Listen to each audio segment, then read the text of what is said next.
Hey, brother.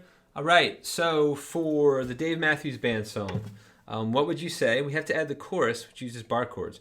Remember the E form. If you start with an E, change your fingers to 3, 4, and 2, you recognize this chord is movable. So if you move it up one fret and then add a bar, it's an F. So we call these E form because they're using a shape of an open E major, okay, with a different fingering. And they have a root on the 6th string, the low E. That's why this note here is an F. This makes this an F major.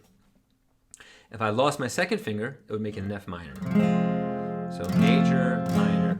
And the chorus is in 3/4 time, so it's F, 2, 3, G, 2, A minor, 2, 3, G, 2, then F, E, F, G, then the riff. Ending on a G chord. What would you say?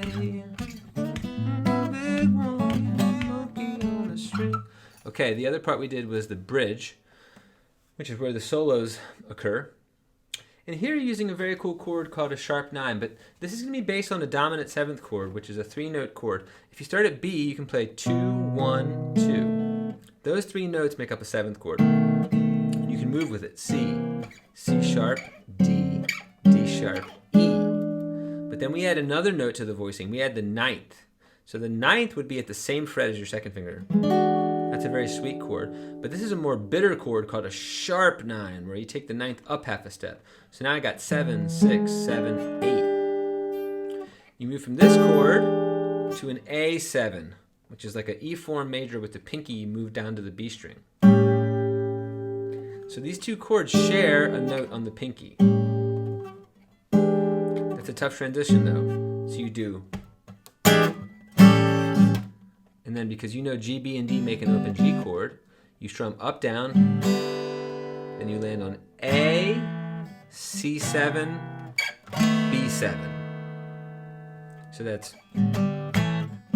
Then you do a little riff on the open E string. So it's open, pull off, open, open A.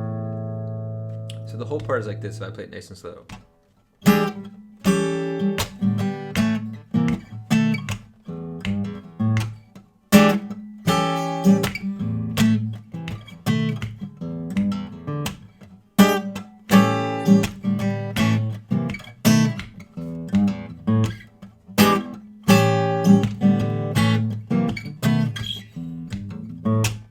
It's a pretty cool part.